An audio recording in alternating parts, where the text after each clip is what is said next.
What's going on, guys? Welcome to a new video. Today we're going to be talking about how to recover from setbacks. If you don't know what a setback is, it's like a defined moment in time where you go backwards in your progress or backwards in your journey instead of moving forward. You're basically going backwards.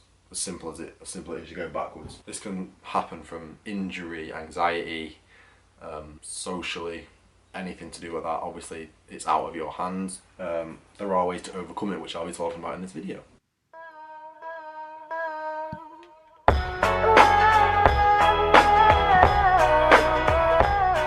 So I'm going to be talking primarily about football setbacks and like how you can get over them, just because I've been there and I've been there, done that.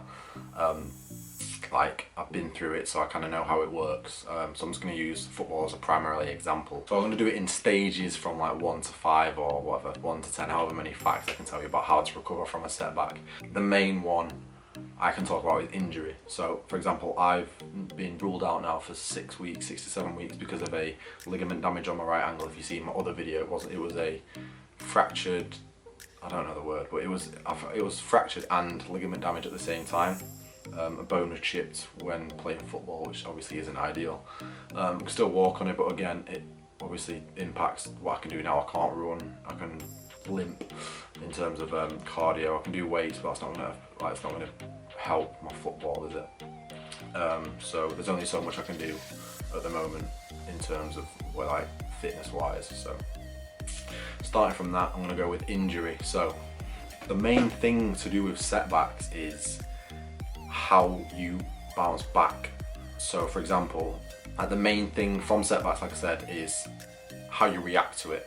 So for example, if you break your leg and you say to yourself, oh, that's me done now, this is what happened when this is what happened when I didn't break my leg, what I could have done then. You've got to think about how you react to breaking your leg. So what can you do to improve yourself now and going forward, rather than looking at what could have or should have been, if that makes sense. So if you think to yourself, oh, I broke my leg now, what can I do? You've got to think about something for you to take responsibility. If you come up with an answer saying, oh, I could have done this, then that's not taking responsibility. You've got to take the steps forward to move forward. So for example, obviously you want to move forward, perform better, push harder, do whatever, whatever you're doing to move forward. You want to move that way instead of moving backwards and be frustrated with yourself for what you could have done. Another really good example of this is like if you're playing football and you give the ball away. So like I said, yeah, if you're playing football, you give the ball away to the other team, which you're not supposed to.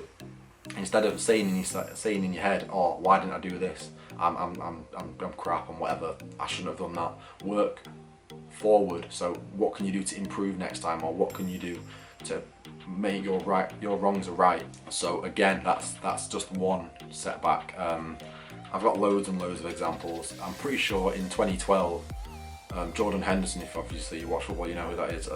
Got told by Brendan Rodgers. Yeah, Brendan Rodgers. He was told that he could leave Liverpool and join Fulham, and he refused because obviously he knew where his loyalty was. He knew who he wanted to play for. He knew what he could be in the future. And here you are today, captain of Liverpool, playing every single game. Won the league last year. Like, it's little things like that. If you're passionate about what you want, you will get it.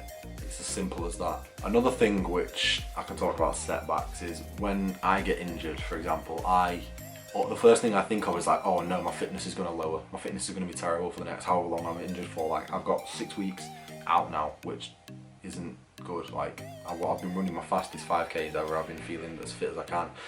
And the reason I feel like I'm going to be unfit is because I can't run.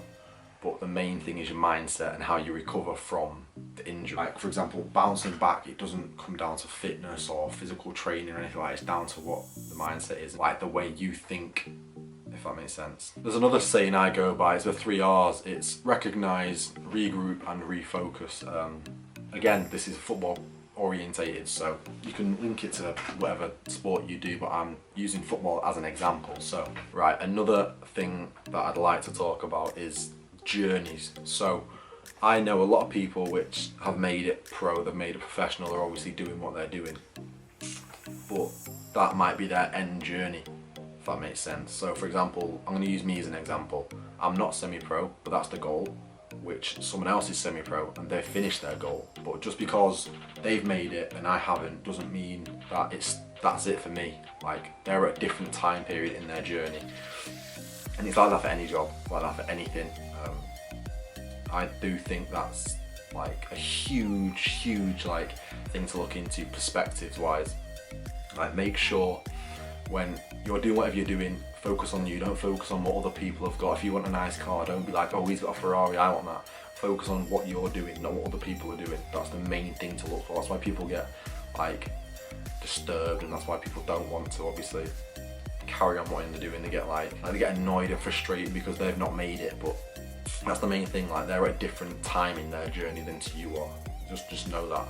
That's the main thing that people need to realise, that their journey hasn't ended. It needs to start to become obviously as big as they're hoping or expecting to be. That goes with anything, not just football. The main thing is make sure you have goals. Like, make sure you're working towards something.